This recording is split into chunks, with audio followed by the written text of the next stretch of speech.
Hello student, आप सभी का study with Satyabhama Singh YouTube channel में स्वागत है। तो आप सभी का एग्ज़ाम कैसा गया आप लोग बता सकते हो कमेंट में। आप सभी दोनों शिफ्ट के एग्ज़ाम हो चुके हैं, आपके सुबह वाले 28 तारीख वाले। तो आप लोग बता सकते हो किस तरह का आपका एग्ज़ाम रहा, किस तरह के क्वेश्चन पूछे गए, ठीक है। और जिन व्यक्तियों का एग्ज़ाम, जिन लोगों का एग्ज़ाम कल है यानी 29 मार्च को एग्ज़ाम है, तो वो लोग इस वीडियो को ज़रूर देखिए। उनके लिए काफ़ी ज़्यादा इंपॉर्टेंट होने वाली है ये वाले क्वेश्चंस, क्योंकि ये वो क्वेश्चंस हैं जो आपके एग्ज़ाम में आ रहे हैं। और बिल्कुल इनमें से और क्वेश्चंस ऐसे हैं जो आपके एग्ज़ाम में आ सकते हैं, ठीक है। तो आप लोग अंत तक बने रहिए।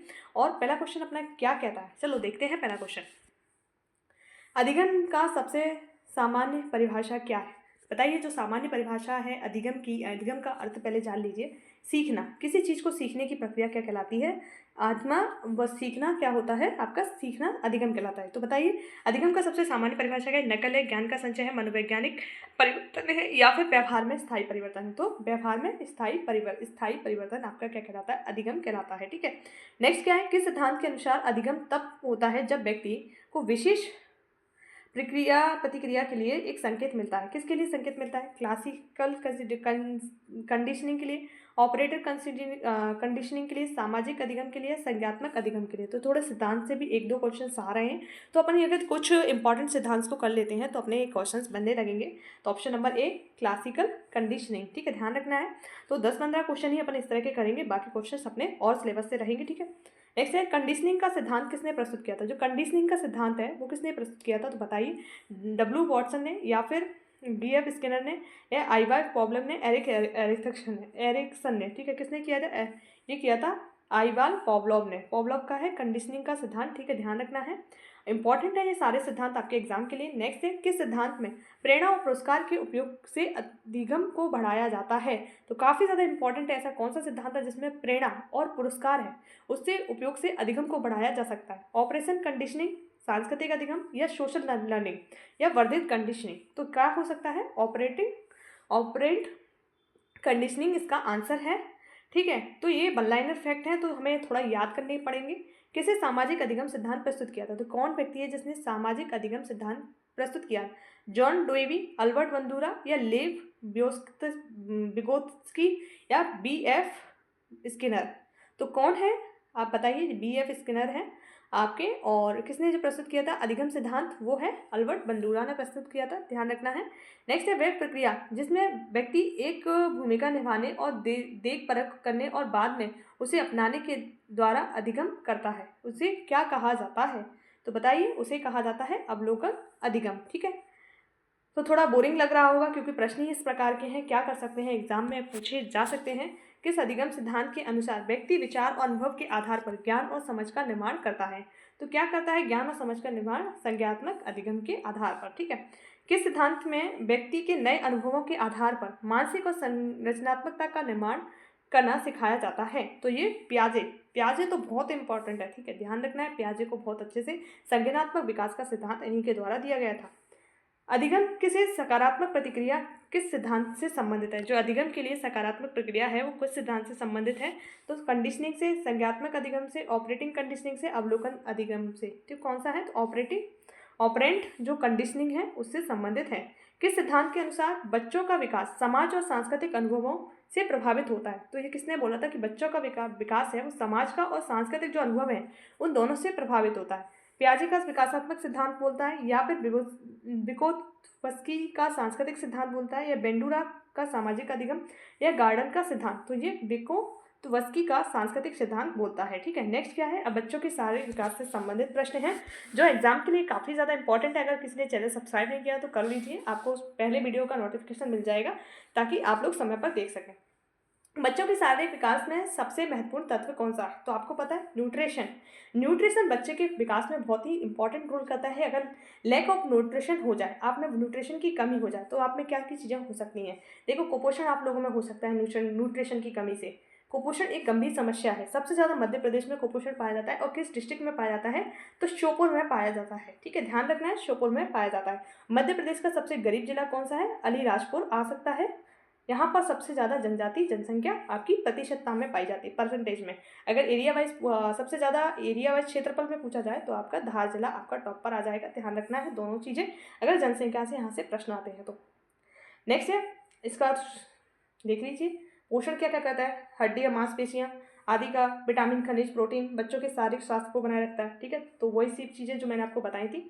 ठीक है, नेक्स्ट है बच्चों के शारीरिक विकास में कौन सा विटामिन सबसे महत्वपूर्ण भूमिका निभाता है। तो शारीरिक विकास में विटामिन सी, डी, ए, B12 कौन सा निभाता है, तो वो है विटामिन डी। एक चीज़ देख लीजिए, विटामिन 2 प्रकार की होती है, जल में घुलनशील और वसा में घुलनशील। जल में घुलनशील कौन सी है, BC, यानी AC को हटाकर BC आ गया, और बाकी जो A, D, K और आपका एक और विटामिन और रह गई है, ठीक है, ADK आपकी जो विटामिन है वो आपकी वसा में घुलनशील है। ठीक है, नेक्स्ट, और ई विटामिन भी। ठीक है, नेक्स्ट है शारीरिक विकास में स्वच्छता का क्या महत्व है। जो शारीरिक विकास होता है उसमें स्वच्छता होती है, उसका क्या महत्व है।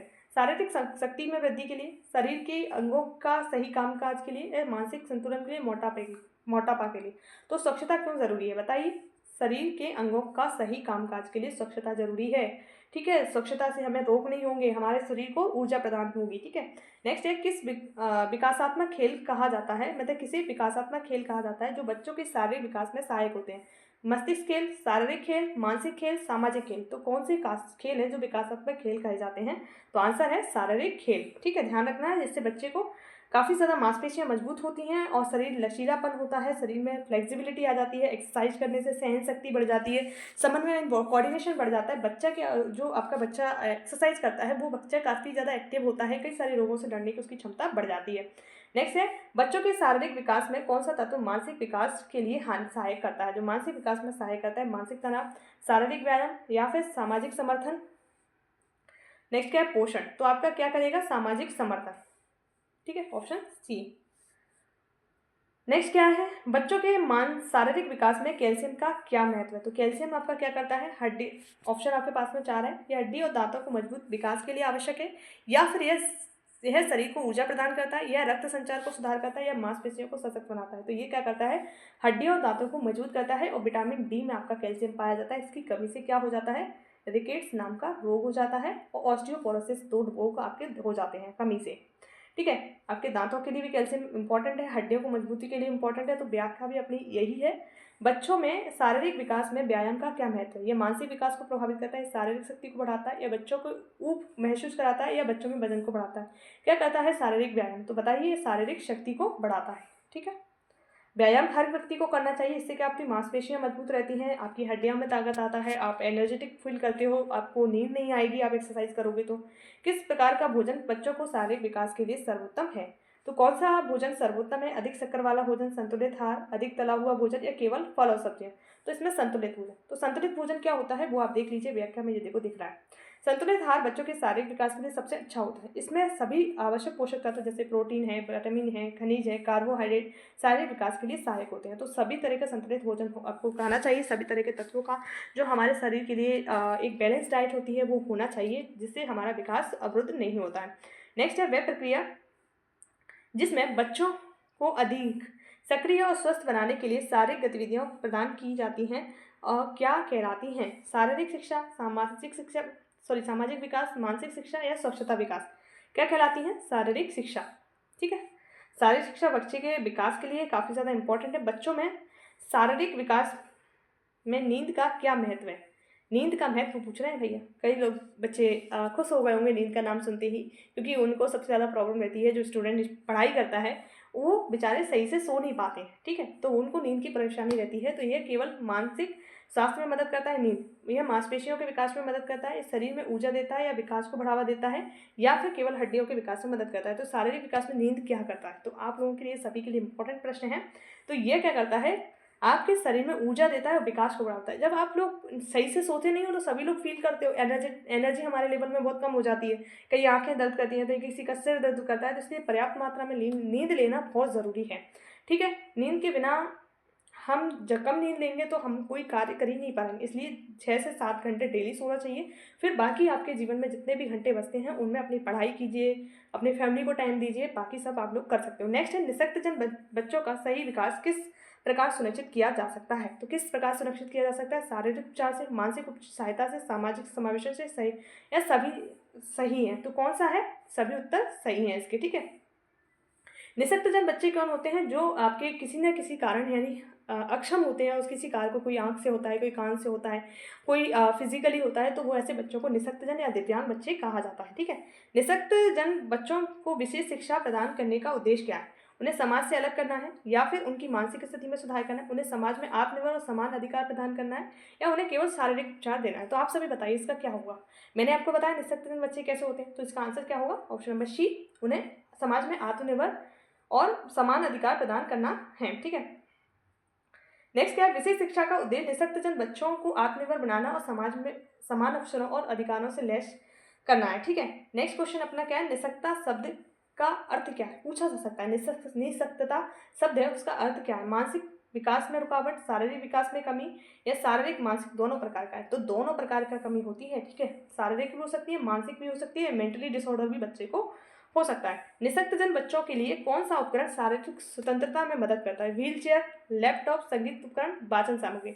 अब सभी जानते हैं बच्चा जो निःशक्त है वो क्या करेगा? व्हील चेयर का प्रयोग करेगा, इससे वो अपनी दैनिक क्रिया कर सकता है, उसको जो चीज़ चाहिए पढ़ने के लिए जा सकता है व्हील चेयर के माध्यम से। तो उसके लिए व्हील चेयर एक मतलब यंत्र है जिसके माध्यम से वो सुचारू रूप से अपना जीवन यापन कर सकता है। निःशक्तजन बच्चों के लिए सामाजिक समावेशन का क्या मतलब है? जो सामाजिक समावेशन होता है उसका क्या अर्थ है?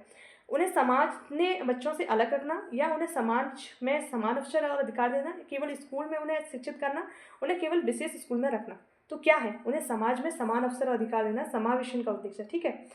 क्योंकि उन्हें समाज से अलग थलग नहीं समझना, हमारे समाज का ही भाग है, परंतु किसी ना किसी कारण से उनको समाज से अलग नहीं करना है, ठीक है। क्योंकि वो किसी अनुवांशिकता के कारण बेचारे डिसेबल हो गए हैं, या किसी एक्सीडेंट के कारण डिसेबल, इसमें उनका कोई दोष नहीं है, इसलिए उन्हें समाज के अंतर्गत ही रखा जाता है। और उनको किसी भी तरह का ऐसा फील नहीं कराना चाहिए अगर हमारे पास पड़ोस में हो या हमारे घर में हो इस तरह के लोग कि वो लोग डिसेबल हैं, ठीक है। किसी विशेष शिक्षा कहा जाता है निःशक्तजन बच्चों के लिए प्रदान की जाती है? सामान्य शिक्षा, अनुकूलित शिक्षा, केवल शारीरिक उपचार, या कक्षा का सामान्य पाठ्यक्रम? क्या हो सकता है? तो ये है अनुकूलित शिक्षा, ठीक है। नेक्स्ट है निःशक्तजन बच्चों के लिए सबसे महत्वपूर्ण सामाजिक सहारा क्या होता है? उनके परिवार का समर्थन, विद्यालय की शिक्षा, चिकित्सीय उपचार, या सामाजिक कार्यक्रम? क्या हो जाएगा? तो उनके परिवार का समर्थन उनके लिए बहुत जरूरी है। जो मैंने आपको सबसे पहले ऊपर बताया ना, वही देखो क्वेश्चन का आंसर भी है, ठीक है। तो ऐसे बच्चों का परिवार का सहारा बहुत जरूरी है। नेक्स्ट है निःशक्तजन बच्चों के लिए समावेशी शिक्षा का क्या उद्देश्य है? जो समावेशी शिक्षा होती है यानी संपूर्ण रूप से विकास करना है, सभी लोगों के साथ विकास करना, तो वो क्या होगा? उन्हें विशेष स्कूलों में शिक्षा देना, उन्हें समाज से बाहर रखना, ऐसा तो बिल्कुल नहीं होगा। सामान्य शिक्षा व्यवस्था में उनकी भागीदारी सुनिश्चित करना, तो ऑप्शन नंबर सी एकदम सही हो जाएगा, ठीक है। नेक्स्ट क्या है? निःशक्तता के प्रकारों में से कौन सा प्रकार शारीरिक समस्या से संबंधित है? मानसिक विकास, शारीरिक विकास, भाषाई विकास, शैक्षणिक विकास? तो शारीरिक से क्या है? शारीरिक विकास ही संबंधित होगा, मानसिक तो नहीं होगा, ठीक है। ये आपकी व्याख्या है। मांसपेशियां कमजोर हो जाती हैं, शारीरिक अंगों की और प्रगति है, गतिशीलता की समस्या उत्पन्न हो जाती है। बच्चों में निःशक्तता की पहचान किसे की जाती है? मतलब जो किससे की जाती है? माता पिता, शिक्षक, चिकित्सक, विशेषज्ञ, या सही उत्तर क्या है? मतलब बच्चों में निःशक्तता की पहचान किसे की जाती है? तो चिकित्सक और विशेषज्ञ द्वारा निःशक्तता की पहचान की जाती है।